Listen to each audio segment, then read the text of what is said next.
All All right. right. You want to do the housekeeping, Jason? Or you want me to? Housekeeping. The webinar is being recorded.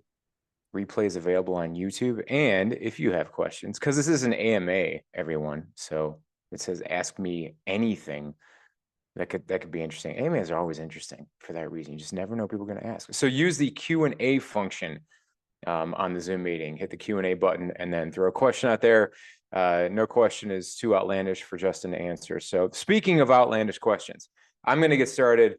Actually, oh man, great question. Do I still wear Chuck Norris action pants? I mean, is it appropriate to stand up on camera? I don't know. I mean, who knows? Like 2024, you just never know. So, but Justin, I think the question really that is on everybody's mind joining this beard oils 2024. Like, what are we thinking that castor oil is gonna, base is gonna rule the day, or would you prefer more of it like an organic coconut oil base?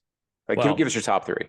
so first off, I'll introduce myself. I'm Justin Elze. I'm the CTO here. Introduce Um, myself. Secondarily, coconut-based beard balm is the way to go. Oh man, he answered. You got that, ladies and gentlemen. Coconut-based beard balm. I'm pretty sure that's it. Thank you all for coming. This has been great. Just kidding. My name is Jason Lang. I'm the practice lead of the target operations team at TrustedSec. As you can tell, we have lots and lots of fun. So I think what we'll do is we'll get started with a bit of just difference between assume breach versus pen test, maybe versus pen team, or maybe versus red team. Get our definitions out of the way. And so we're all thinking in the same direction. So Justin, why don't you go? I mean, if you have, lead us, lead our thoughts. Yes. So from for this context, I think generally when you're talking about a mature client, pen test means volume of testing. So here's 1,000 IP addresses. Show me all the ways to break in, getting to different data, getting to domain admin, things like that. Red teaming tends to be an outside in goal based approach. So that would be, can you impact a DevOps pipeline? Can you write a check from a payment system? Can you steal XYZ secret project name data? And that usually includes, external, phishing, physical, all kinds of things. And then for this context, assume breach tends to be starting us from some sort of vantage point. That could be a endpoint, DMZ, appliance in a DMZ, that sort of thing. And then we kind of go after the same kind of goals we go after on a red team in the same sort of way. So think of it as, kind of skipping the external and phishing phase and kind of moving straight to the going after goals. We normally don't like to make any concessions, like your full technology stack is in place, things like that. And I'll also add this before I throw it back to you.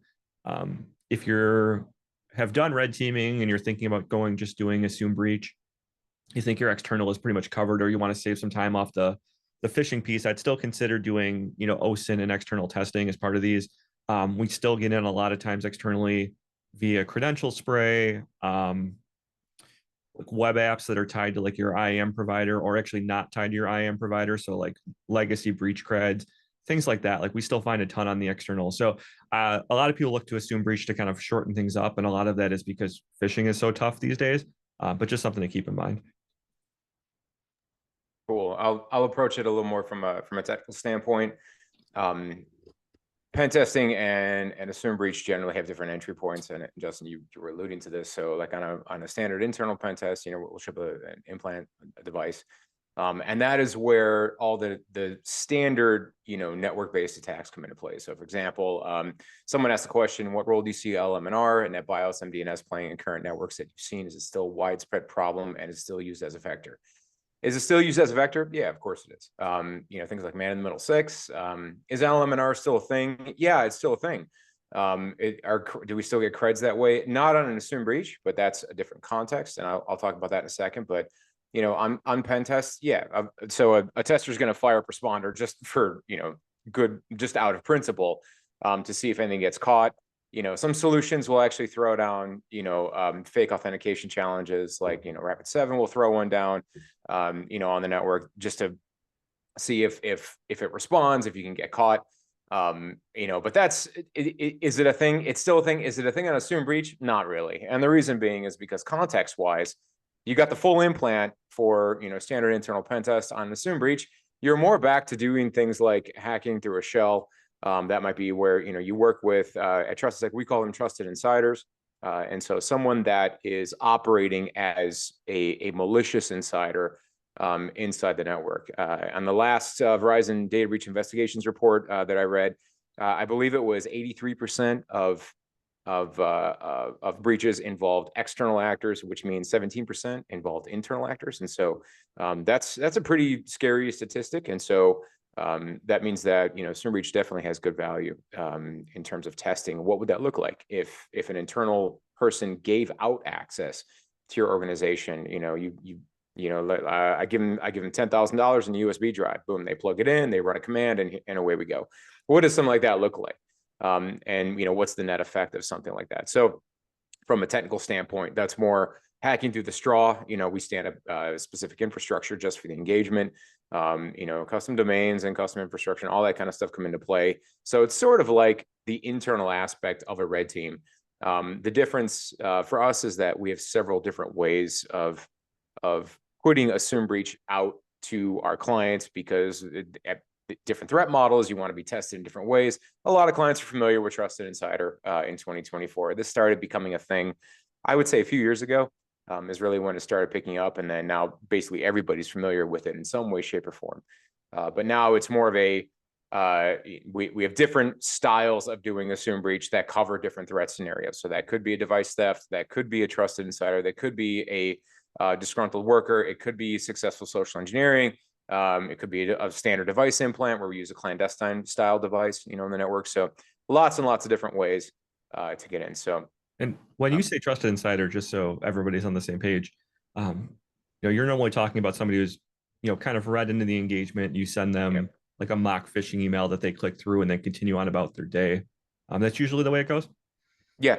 So on the way that something like that normally works, like for those that might be joining and listening to what that process looks like, technically speaking, let's say that on a standard assumed breach, you want your endpoint tested. You want to see if your EDR is doing a good job. What that's going to look like is say I'm the project lead. That's going to look like me working with a point of contact and saying, okay, point of contact, find me someone that is preferably not an IT, that I can work with, that's going to be my trusted insider inside the organization. And so typically a client will find someone in like finance, HR, someone that's, shall we say, more susceptible to social engineering, and then say, okay, Jason, meet Bob. Bob works in sales. He is going to be your trusted insider. Go ahead and work with him. I'll stand up a Zoom meeting with Bob. I'll have payload infrastructure and all that kind of stuff prepared in advance. It will be stealthy, designed to be to give us command and control and not get detected on the endpoint. And then, we'll work with Bob to do the download and, do the execution and things like that, because Bob is our trusted insider. So there are a few clients that are like, all right, you don't get anyone that's trusted. We just want you to send us an email and then we'll click whatever you send us. And that if you really want to test your email security gateway, if you really want to test Proofpoint, if you're doing a bake-off on email controls, sure, that makes a lot of sense. But typically most clients these days are comfortable with their email security posture. If you have Proofpoint, if you have Mimecast, if you're using Outlook protection, those things generally do a good enough job. Can we still get past Proofpoint? Yes. However, I hold two things in tension when I say that. Yes, it can be done. Yes, you should still have something that protects you, because Proofpoint's going to catch the vast majority of garbage that comes in, to that organization. So, I see questions starting to roll in. Purple team assessments. Does atomic testing still give clients value, or is it better to do full threat chain? I'm going to give that one to Justin. Yeah.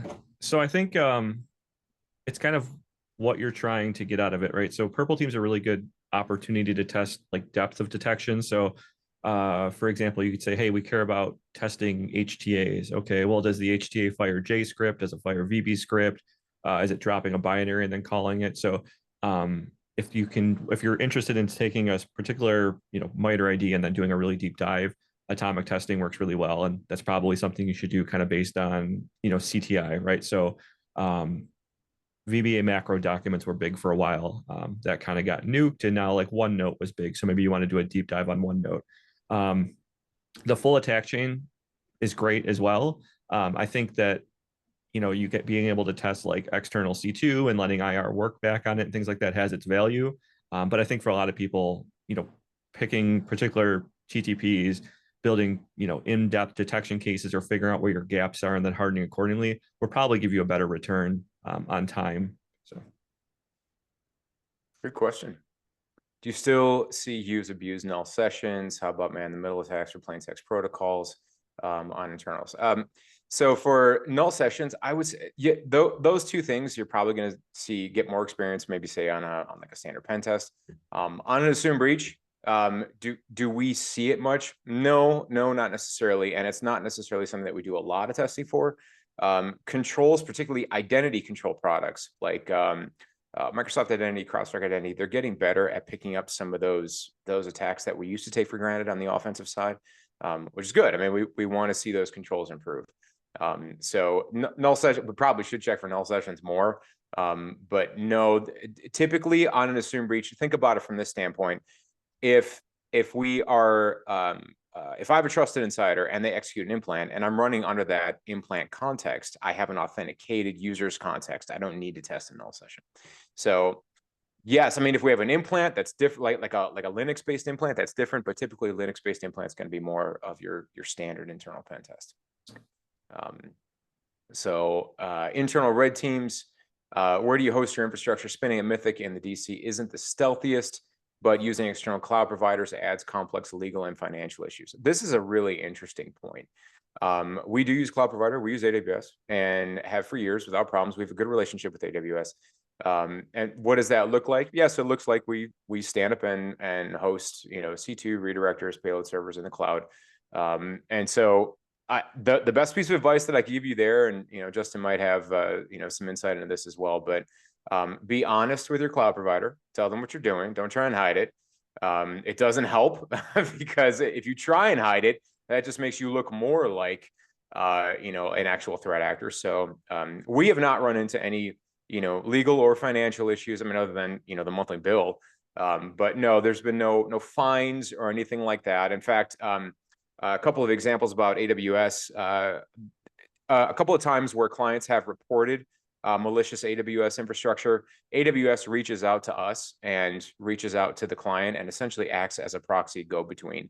Do we want to reveal ourselves? And they're very, very mature about it. I have to give a lot of props to AWS for how well they do during this. And so it was actually, I think it was Nick Carr who said that a giveaway that a red team is happening as opposed to an actual breach is legitimate infrastructure being used, because real threat actors are just going to get some, trash VPS, in like in a different country. So, real red teams using AWS or Microsoft that's using legitimate services, that's probably more of a giveaway than I'd like it to be, that an actual red team is happening instead of a real attack. Justin, you got any thoughts on that one? I'll probably add something. So I'm guessing the legal and financial issues might be related to doing this internally, unless the provider. So my suggestion there is usually red teams kind of get like their own P card or own credit card. And if the underlying issue is storing company data during a red team in the cloud, we've done this and we see other companies do this, is just use the cloud for a redirector. So use encryption, encrypt your communications, terminate, SSL back on-prem, and just use like the AWS Linode or whatever it is as a relay back to on-prem. Obviously, you have to punch holes in your firewall or do like a reverse SSH tunnel to your connector. But that's a good way to kind of meet somewhere in the middle. If you have a legal team that's kind of fighting you on storing data in the cloud, or you're trying to avoid things, just use them as a place to redirect back to on-prem local traffic. Definitely. Good question. Is the trusted insider requested directly, or is the insider instructed to fall victim within the campaign, where both non-trust insiders and I think I see where you're going. Typically, we work with a trusted insider directly. In an assumed breach, the operative word there is assume. You are assuming the breach. And so this is one of the differences between, say, just running like a phishing campaign over and over again, or telling somebody to click the campaign, which could theoretically work. But again, we are assuming the breach. And the reason, the big reason why that's done, be perfectly forthcoming, has to do with time and cost. Assume breaches and pen tests and red teams, they're expensive. And so if we can trim some, cut some corners. I heard one client use this term, actually, like microwave the process, speed things up. Then that can, that typically helps with the cost, particularly if you know that the thing that we're microwaving, AKA people clicking on a link or seeing if the email security gateway is doing what it's supposed to be doing. If you are reasonably confident, yes, people are going to fall victim to social engineering. And number two, we have good email controls in place. If you're reasonably confident about those things, that's typically a step that you can bypass, AKA assume the breach. So that one, we'll call that one answered. How do you attack isolated environments where firewall doesn't allow almost anything in or out? How do you recon what traffic is without triggering EDR? Okay, so two-part question there. It's a good question, or good questions. How do you attack isolated environments where the firewall doesn't allow almost anything in or out? Let's start there. What does that mean? So firewalls have to allow some things out. In my career, I've tested one client, and only one, where HTTPS was not allowed outbound from standard users. And that was a highly restricted credit card processor. Okay, the vast majority of clients, in fact, every other client, allows at least HTTPS outbound to trusted categorized sites. And so we can operate within a trusted categorized site. I mean, if you're getting a CDN, if you have age domains that you can categorize, all that still works fine. If you stay in the magic, I'll call it the magic 3, but it's for all intents and purposes only magic 2. If you're in the financial or the health category, which are very easy to get, then you're allowed outbound. And chances are, if you can get in a health category, nobody's going to want to inspect that traffic because they're going to think it's HIPAA related, and so nobody wants to see that anyways. And so that right there, I don't see that too frequently where it's never allowed outbound. So even if it was not allowed outbound, assume that for a moment, that there's no internet connectivity whatsoever. Then what I would probably say is that we would ship a device that would work off of, say, a MiFi connection. So we would have LTE outbound back to us, and then we would operate in the environment from that device. And that is a standard assume breach offering that's already up on I blogged about this. I think it came out last week. We have clandestine, quote unquote, devices that are meant to be clandestine and operate in a clandestine fashion on the network, while still giving us, the operators, access into the network. So that would probably be my answer to that one. And then how do you recon what traffic is allowed without triggering EDR? Again, safe bet, 99 times out of 100, maybe 9 or 99 times out of 1,000, HTTPS is going to be allowed outbound. So is it foolproof? No, but very likely. And I'll just add to that, like normally we have a pretty good idea going in, what a client uses for cloud, what they use for SaaS, right? Like how many clients use Azure, use Office 365, right? Like, so you can, unless like Microsoft's moving to a new top level domain and they have IP lists that you're supposed to restrict on, it's extremely rare to see anybody have everything set up that narrowly. So you can ride the same SaaS providers, the same cloud providers, either by a trial account, a dev account, a test account, and make your traffic look like things they expect to see. So there's a handful of clients that lock things down to that level, but it's very, very rare, and it's definitely not easy. Good question. Is the AMA going to be on YouTube later? Yes. Yes, it will. It is being recorded. It'll be published out on TrustedSec's YouTube, I believe. What role does identity play during an assume breach? And have you seen internal MFA setups that have caused you issues? Yes. What role does identity play? That's a very broad question. I'll take it from this standpoint, which is that when I talk to clients and say, okay, it's on you guys to pick a user that you want to see us emulate and utilize their access. The rule of thumb with an assume breach is that whatever access you give us, we will use. If you give us server admin, then we start with server admin. Now, granted, we're almost always going more towards targets rather than just like elevated server access. And when it comes to choosing targets on an assumed breach, this is an important conversation that we have during the kickoff, which is that, give me 1 or 2 targets, and I'll ask directly. I'll say things like, it's okay to give me an application name, a DNS name, a subnet. I mean, you're not just like totally tipping the hand by telling me what you want me to go after, because again, we're in the time box. We have to be in the time box, and so some of the corners do need to be cut. And so when it comes to that, like I said, rule of thumb is you give us access to something that has access, you give us someone that has access to the target. Well, we have access to the target, and we're going to ask you very quickly, is there something else you'd like us to go for? And so typically what we tell clients is, if you want to see us get access to a specific application, then maybe start us off with a user that isn't supposed to have access to that application, and then see what we can see. I had a client that wanted us to get access to their internal Git repos, and they started us off on a decommissioned Linux server. That was really, really interesting. And I mean, we were able to get to the target through some roundabout ways that probably hadn't been exposed before. And so it's really good to get creative with those scenarios. And so some clients are a little gun shy about having us work with another person. Some people don't want to do that. The way that I tell clients to sell that is I'll give them the pitch. I'll say, listen, if you're having a hard time finding someone, here's how you sell it. You tell them, listen, you get to play the bad guy, which is true. You get to be the bad guy in the environment, the thing that you've always wanted to do. And hopefully the end user isn't too excited about this, but assume that, that typically people get pretty excited about that kind of thing. So, and so once that identity comes in, we use the identity, we use the access. As far as internal MFA setups, yes, that is not a growing problem, because it's good for defense. But for example, things like password managers, a lot of those almost all those use internal MFA. Now, if they don't use internal MFA, we write a finding for privilege escalation. And we're starting to see remote desktop more and more to sensitive systems. So that does become a factor as well.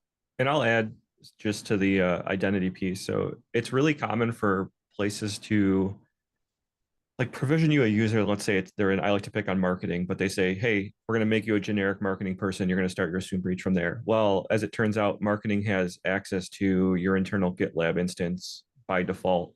And from that level of default access, a bunch of repos aren't private. We can pull some keys and do things like that. So it's really common to work back on like lower level SSO roles all the way through. And I think that happens a lot because people push SSO out, configure it, and then work back to make it more secure. So I think it's usually like an afterthought, because it's really hard to say, like, I'm going to profile each person, each role, only give them access to this. It's way easier to pull it back after the fact, and we run into that a whole bunch. Great question in from Alex. By the way, as you can see, we're rolling through questions, so anything goes here. If you have questions, toss them into the Q&A. What is the standard request process for clients to set up the logistics of an assumed breach on an endpoint? Do you send a device to RDP or have them give you direct access via VPN? Great question, because quite frankly, when it comes to these sorts of things, the devil's in the details. And if we don't stay on top of this logistically, we chew through time in an uncomfortable way. So here's how we typically instruct the client ahead of the engagement. Number one, we have to choose on targets. Once we have an idea of target selection, now we move into the assumed breach type that you want to emulate. So assume that's a trusted insider for a moment. I will ask the client, I'll say, okay, put me on an introductory email with the trusted insider. I'll set up the meetings. I'll handle all that. And then I'll typically, let's assume it's a 3-week assumed breach. On day 1 or 2, I'll have a meeting on day 1. And then I'll have a meeting on day 2 in case all the stuff that I have ready for day 1 doesn't work. And so that's typically how that goes for, say, trusted insider. Let's say that the client doesn't want a trusted insider. They're like, okay, nobody wants to do that. It's a bit of a hot button issue. We don't want to touch it. We just want to give you access to a VDI. That's totally fine. So in that case, we found that it typically works best if you just provision us a user account, or even better, give us access to a user account for someone that may have recently left the company.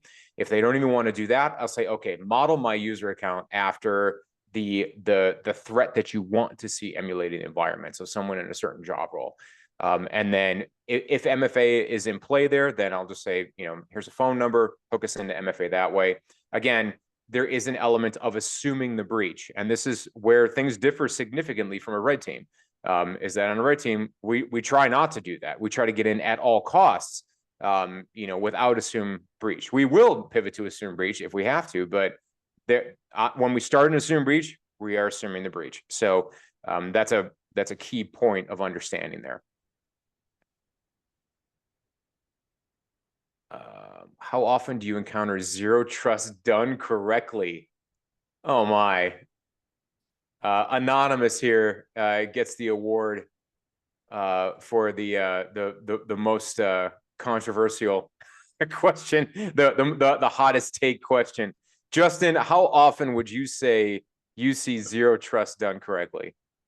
So not often, but when we do run into zero trust, so like the idea of zero trust, right? Like ends up being you're just attacking an identity provider most of the time. So that goes back to kind of what we mentioned before about what I mentioned before about like going after over provisioned SSO, like you have access to GitLab or you have access to this other thing. So when we go to places that are non-traditional on-prem, they might use something like Zscaler in the cloud. They provision laptops via like Intune or Jamf or something like that, right? They still have some single point of identity, point of authorization. So we've done work going after like Okta and things like that in the past. So it's great if you are setting up a brand new environment or you're a very DevOps heavy, West Coast style company. Traditional enterprises are not going to zero trust the way that they think they are, or they're not going in any rapid fashion. And there's not an easy button to do it, right? Like you still have on-prem resources, you still have Windows servers. You basically need to forget everything you've traditionally done, and that's extremely hard. So if you want to ask that question again in 8 or maybe 10 years, probably have a different answer. But it's nobody's doing it the way they think they are right now. We've run into like micro segmentation with clients and things like that before.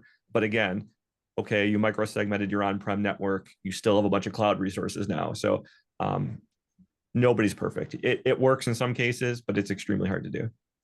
The short answer from my standpoint, I can't think of a client that has told me that they've done zero trust, and inside the environment, I've never encountered what I thought was zero trust. So the only answer I could probably give you, how often is it done correctly, is never. So probably exactly what Justin said, come back in several years after that angle of the market has matured. For smaller internal red teams, do you find value with disclosing assume breach activities with defenders for no notice engagements? Absolutely. However, there's a caveat there. The caveat is that typically clients, and this is a differentiator between pen test and assume breach, typically clients want us to start a little more stealthy. So again, we are assuming no notice engagement here. So there's no notice given to the defenders that the engagement is starting. However, in my experience, I don't like going all the way through an engagement of any kind with full stealth mode engaged. And in fact, when clients ask me to do that, I try and talk them out of it. And the reason being is because some of the best value that I have ever seen brought to an engagement is typically near the end, maybe the last week or two, where I'll say, okay, bring the defenders into the Slack room or into the Signal chat. Let's get them into our comms so they can ask all the questions about the payloads. They can ask all the questions about the TTPs, the activities, and we disclose them. And the reason why we do that is because that's what we are trying to do, is improve the defense, not just run shot over them and stay stealthy the whole time. Don't get me wrong, it's fun to do that, but I always advocate for looping in the defense. And I'm always it's a little weird to me when typically when a client in 2024 says to me, no, maximum stealth all the time, I'm normally working with someone from internal audit that's trying to audit their internal security teams, both red and blue. And I'm like, I can do this, but guys, trust me, I'm telling you, you're paying for this engagement. The best value is going to come if offense gets to work with defense. Don't throw that by the wayside. And so I try really hard to talk clients out of that one. And I'll just add at the beginning of this, one of the reasons we do like doing no notice at first is because teams tend to cheat themselves. Once they know there's an engagement going, they start responding to low and like So true. informational alerts. And So while true. that's great because you think you've won, a lot of times you can bubble up to the top like staffing issues and things like that that will actually help you down the line because it's not a natural occurrence to, go on every low and then dump every process and, do that level of like IR each time. Mhm. Very true. How often, a great question, how often you get detected by products other than EDR? I'm going to go with rarely. And however, that's not a ding on other products. That's just attributed to the fact that I don't normally see a lot other than EDR. So the vast majority of our clients are typically in the CrowdStrike, Microsoft realm. That's almost always what we see. And in fact, it's normally CrowdStrike and then like a distant second might be like something like MDE. There's a smattering of SentinelOne and stuff like that in there, but CrowdStrike is really the forefront of what I see. And CrowdStrike is a great product. It really is. Is it perfect? Does it always detect us? No. The answer is no. In fact, in a team meeting, I went around and asked all the guys. I was like, okay, tell me about the last payload that you dropped that was evasive towards CrowdStrike, and didn't get caught. Didn't get caught by the agent. Didn't get caught by Overwatch. You were able to move past the initial access point. And every single team member gave a different answer, which I thought was really interesting.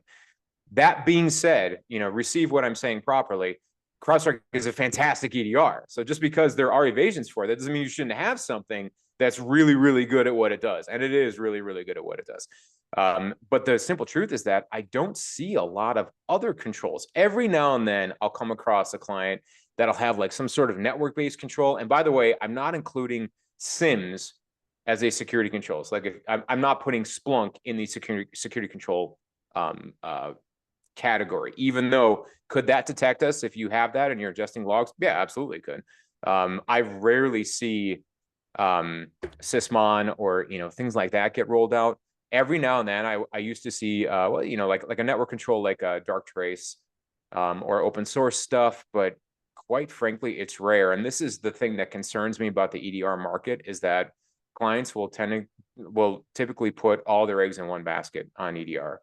And if that happens, that can be dangerous when it comes to network traffic. We rarely get detected on C2 traffic still to this day.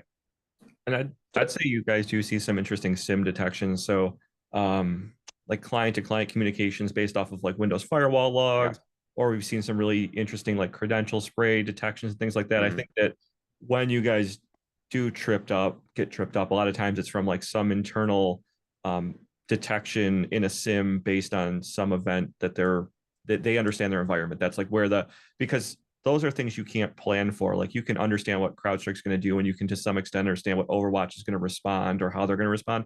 But when people know their environment, start building out custom detections in a SIM, I think that's the best area you have to kind of get people. Obviously, like the Canary area of doing this too is kind of growing. I think the red team's probably more careful than like a pen test on, hey, I'm going to download passwords.txt and I'm going to read it online, that sort of thing. But there's definitely some area there for canaries as well. Great question. Question about engagement targets. Domain admin is always fun, but doesn't always show most potential impact. Agree totally. From the cloud to backup solutions, what are your favorite targets to go after? I like targets that are creative, but creative in a way that are linked to the threats that a company is likely to face. So if a client, we'll do a scenario for a second. Client comes to me and says, okay, we want a SIM breach. I'm like, great. Give me some targets you have in mind. They'll say something like, well, domain admin. I'm like, not good enough. Let me ask the question a different way. What application, if the data were to leave the application, got leaked to the internet, would put you on CNN? And that's when like, oh, shoot, well, it's this application. I'm like, okay, now we have our first target.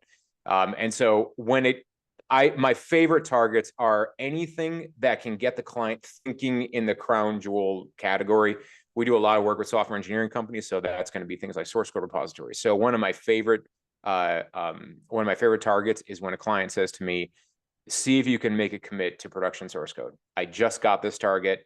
It's a target on the engagement I'm working on right now. I love this target. I love going after it because it really gets into the whole DevOps life cycle of things, and it's just a lot of fun to go after. And so things like that are really, really enjoyable when it's something like DA is just like, it truly is just a stepping stone. It's been acquired by pen testers for years for a very good reason, because it demonstrates full compromise. It demonstrates the worst case scenario very quickly.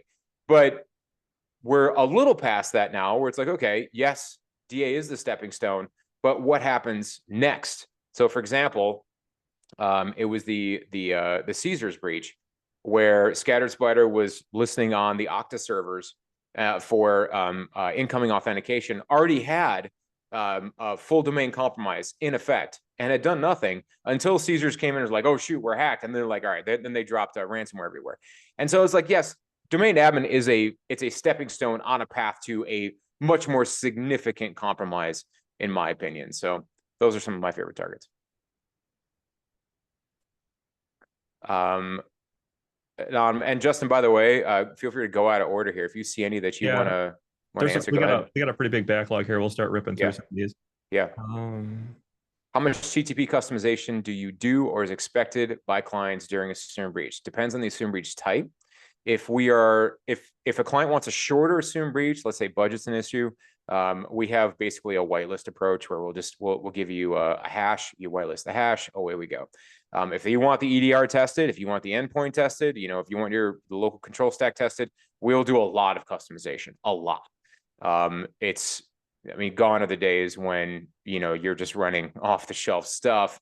If you're getting Cobalt Strike Beacon based on an HTA that got generated outside of Cobalt Strike, you're not ready for assumed breach. So we typically do a lot of payload development and customization prior to meeting with the client and executing that. Is PAM heavily utilized in the environment? Yes. How effective is it in slowing you down or stopping you? Really interesting question. I'm seeing a lot more. Dog, man, I cannot remember the name of the company. It's not Hitachi. Hi Pam. Man, why can I not remember it?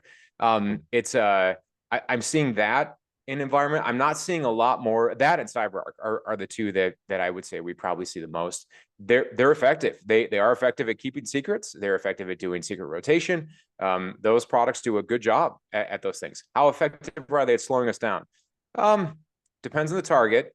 Depends on the access that we start with. I hate giving it depends answers, but it's true. And so we do attempt to affect compromise on those things if we can. That might involve things like, cookie theft or replaying an authentication token or something like that. But normally, I would say and maybe my team is going to hate me for saying this, but normally we're able to achieve targets without going down the road of saying like trying to break into CyberArk. Normally people who are like have to get a password all the time. Let's say they have to go into they have to copy the password out of CyberArk and then they paste it in and then it's taken out of the clipboard in 30 seconds. Well, if we're monitoring the clipboard, we can typically get a password. There's a couple EDR questions in here. So one is EDR evasion more difficult now that free resources are not sufficient? Do you have any advice for teams to practice EDR evasion? So I'll take the first part of this and Lang can probably take the second. So you can get Microsoft Defender for endpoint pretty cheaply. You can buy like one E5 license. You can get trials of quite a few products these days. Yeah, obviously free resources are kind of not the thing anymore, and they probably shouldn't be. If you're able to download things off GitHub and run them, then threat actors can do it too, or anybody.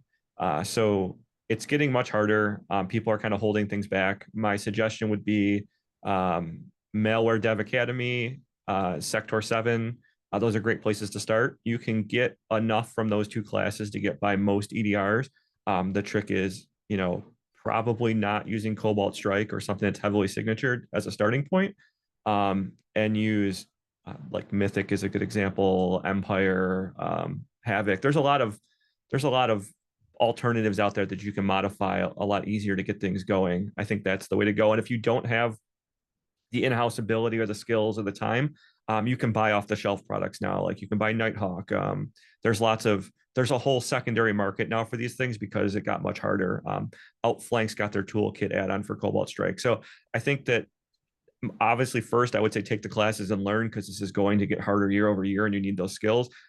If you can't keep up with that, then you can spend some money and buy products to backfill the gap. That is a great answer. I really don't have much to add. Yeah, practice, take the classes. One pro tip is that when it comes to free stuff that you mentioned, free resources, I pay attention to the number of GitHub stars. If it's got 50 stars or less, I'm more likely to try it. Just means it hasn't been seen much. Question, what metrics or KPIs used to measure the effectiveness of an assumed breach exercise? Oh boy, that's another question that we could talk about for a long time. So are there findings that come out of assumed breach? Yes, there are findings. And these might be like standard pen test findings, because again, we are on a path. We are trying to hit a target. However, from my standpoint, it is not simply a matter of like you have 2 critical findings and 3 high findings and 3 medium severity findings. And so therefore you are a high. It's a matter of what was seen, what was detected. Let me interact with the blue team. Let me get a sense of your security program. Let me get a sense of these things. So there's almost a like an unwritten audit that happens, where I am bringing to bear experience with other clients in that same vertical and saying, here's what I'm seeing. Here's some of the areas where you guys are a bit weaker in detections. These are improvements, and we get very, very verbose in the attack timeline. And a really good, mature red team and a mature blue team is going to be able to read the timeline, and they'll both be able to mine different things out of it. An immature team is going to look at it and say, that's great, throw it in the drawer, away it goes until next year. So if and whether you go with TrustedSec or another, top tier provider for these sorts of things, pay very, very close attention to the timeline. That is where a lot of that's where the hand is tipped.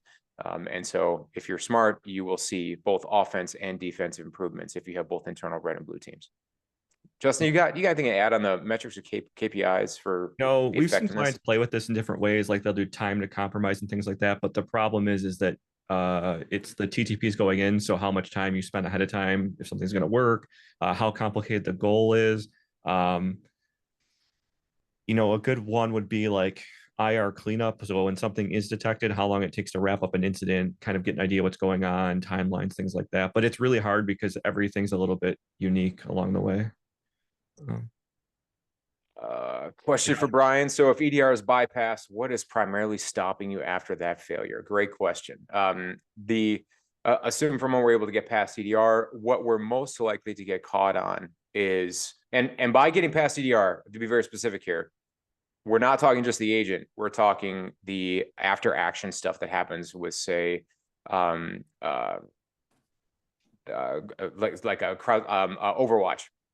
So we not only get past the agent, let's say we get past something like Overwatch or, the Microsoft service that basically does the same backtracking. So we are free and in the clear. What's most likely to get us caught is trying a TTP that we don't know there is a detection for. And this is getting more and more related to behavior.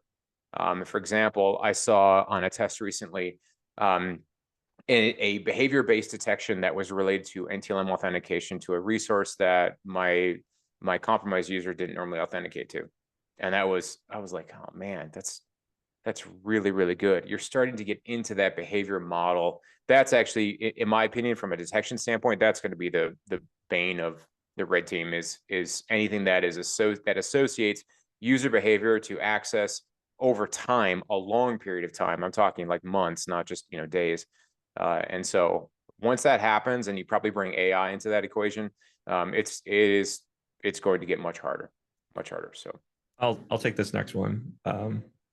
So do you think human-driven pen testing will see a major decline as autonomous pen testing becomes more prevalent because people are interested in good enough? And what I would say is, I think this is going to shake a lot of the I run Nessus and call it a pen test shops out of business. I think that you see a lot of attacks on pen tests and things like that we do that are web app based, or a lot of things that are harder to automate and kind of deeper dive with relay and things like that. So I think that it's got a place. I think it sits somewhere between a Nessus scan and a good pen test. I think what you're going to encounter is EDR is rapidly improving, defensive technologies are rapidly improving, and I think you're going to see people shifting more to the assume breach, red team model. I don't think autonomous pen testing is where it needs to be to replace humans. I think that it can replace bad pen tests, and I think it can do a lot of things in a rapid order. But eventually, how many of those issues are shortcomings of your vulnerability management program and like a basic config, then you start getting into like deeper dive issues that aren't going to play well with autonomous pen testing. So I think it's a stepping stone and it provides value. I just don't think it's a replacement. I think it's just another thing, like in a tool belt for how to address security. I think that, you show up today and you don't have any of the basics done. We're not going to say do a red team. We're going to say start here. It's just another piece in the puzzle. Yeah, the only thing I'd add to that is I think it's going to take a little longer for companies to actually trust AI with access on the network. Because again, devil's in the details. What does that actually mean, autonomous pen testing? It means you're authenticating a program to make its own decisions and do its own thing on the network with no input from you necessarily. That's the nature of autonomousness. And so I think it's going to take a little while before companies actually trust AI with, say, elevated access on a network. That's a little terrifying. Maybe it should be. How do you approach engagements where clients are simply looking to check the cyber insurance box and are less interested in testing their controls?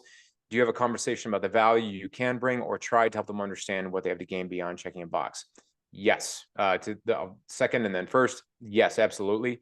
At TS, we are fierce guardians of what we think is the best value of the engagement. And that's based on experience. So if I do the same engagement 100 times, I can give you an idea of the clients that got the most value and the clients that got the least value.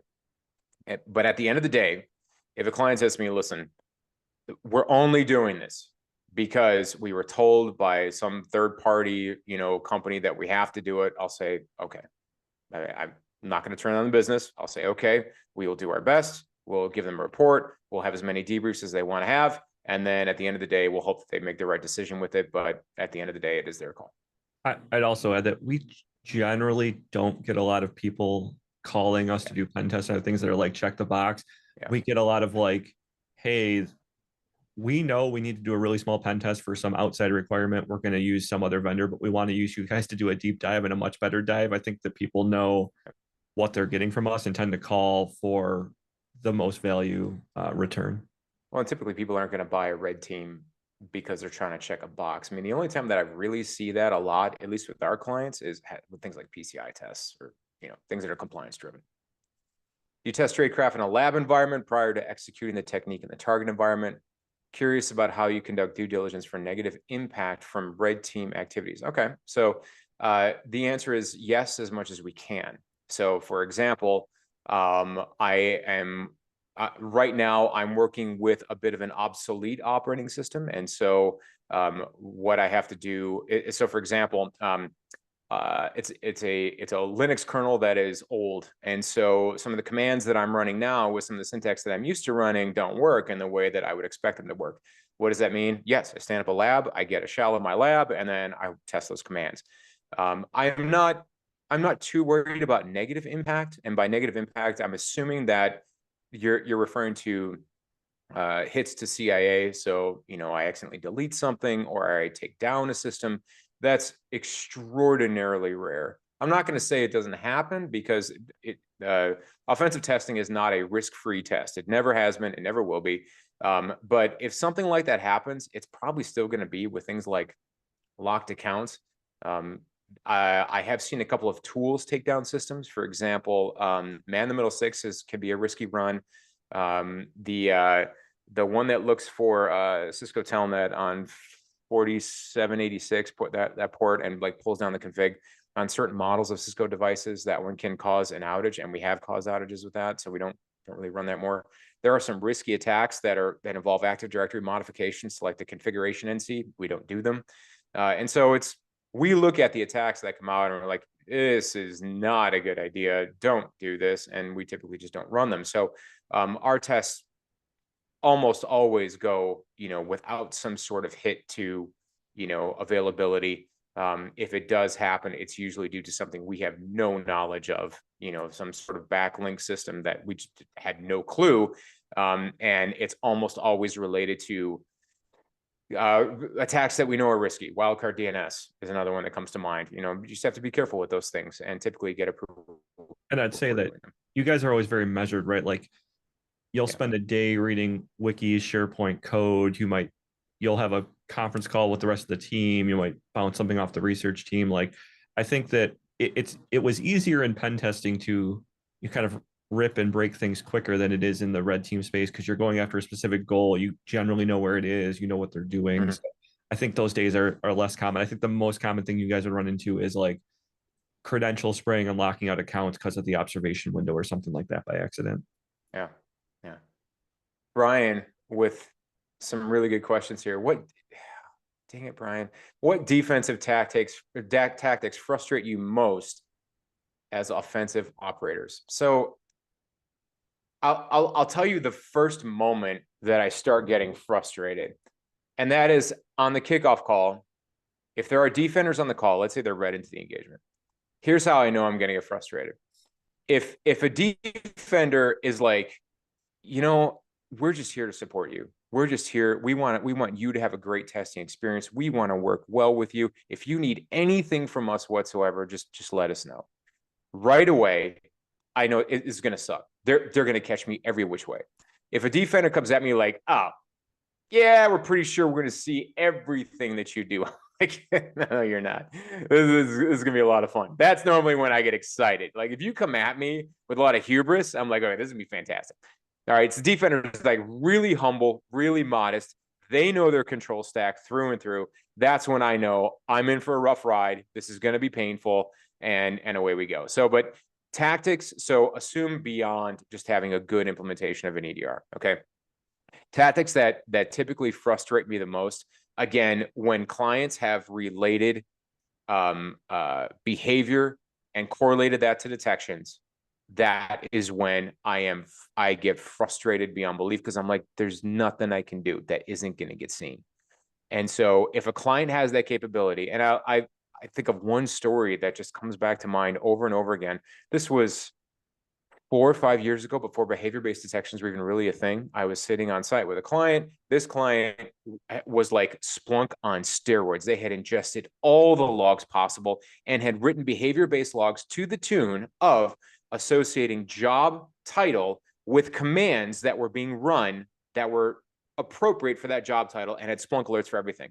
And so I'm sitting there working, and my client he gets a text, he pulls out his phone, he looks at me, I'm sitting right across from him, he says, you ran IP config, didn't you? And I'm like, yeah.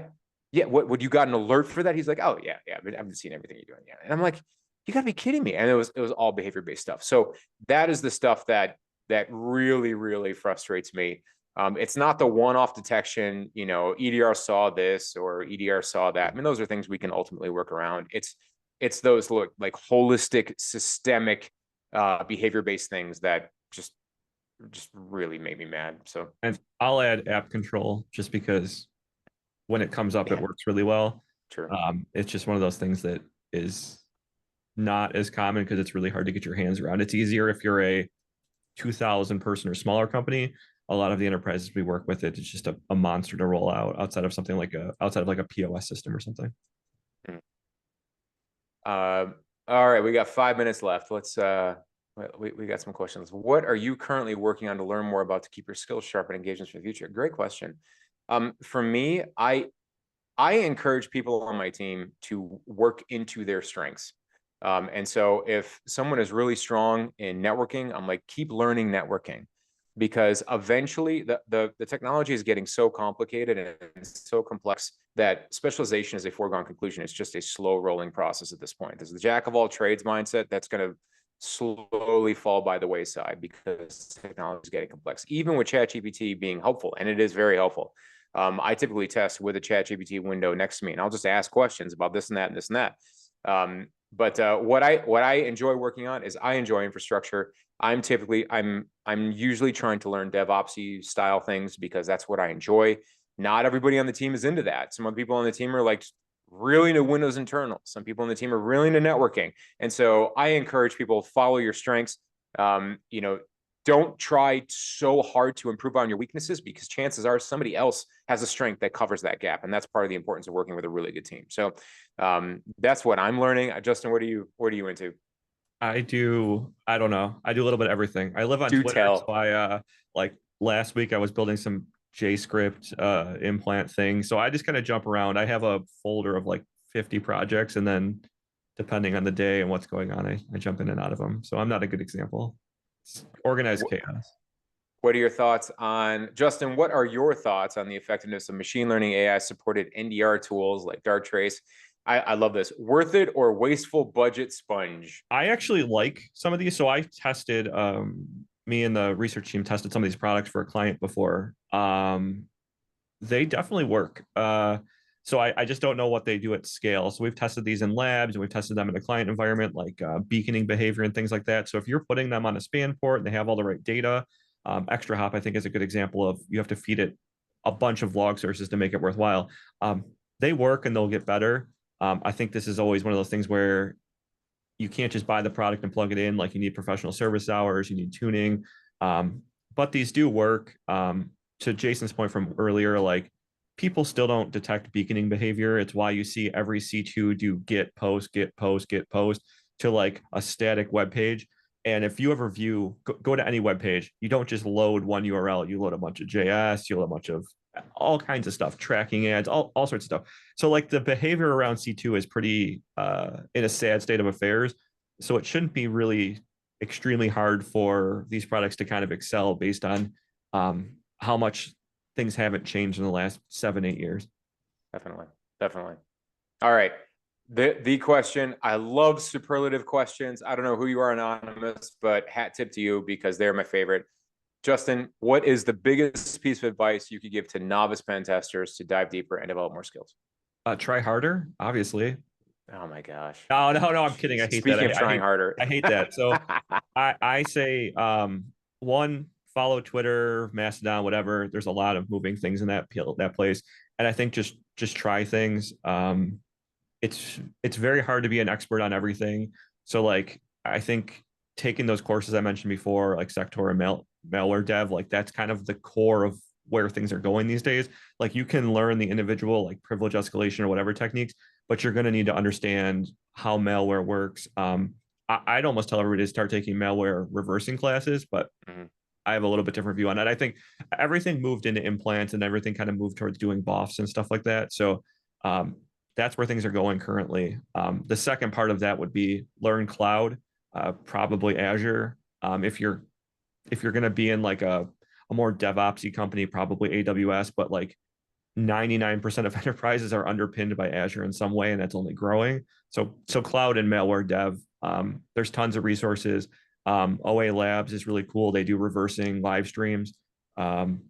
Just jump in and get your feet wet. There's lots of people that will help. There's lots of blogs. ChatGPT is a great way to get going too. My answer is similar, maybe a little bit broader, but very similar. When I get this question, I get this question a lot. The thing that I tell people is to find what you're interested in. Don't find what you're necessarily passionate about, because passion follows skill. You don't get passionate about something. Typically, you don't get passionate about something until you've done the thing and you're like, I love this thing, and now I'm passionate. Find what you're interested in, like in terms of offensive work. Maybe that's networks, maybe that's writing code, maybe that's devices. I don't know. Find what you're interested in, and then follow that interest, because you're going to be good at what you're interested in. And the reason why is because that is going to drive you to learn. If you try and learn things that you find boring or tedious or things like that, you're just going to hate life. So find what interests you about penetration testing. And I'm talking categorically speaking, not just like, I love running this tool. Find what you're interested in, follow that interest, because that interest will turn to passion and will propel you to greater depths of knowledge, making you more valuable. And last, I think it's probably our last question. Do you have recommendations for IoT device testing and how to learn? Oh man. I'm eBay. Go ahead, Justin. So you can buy a ton of things off of eBay.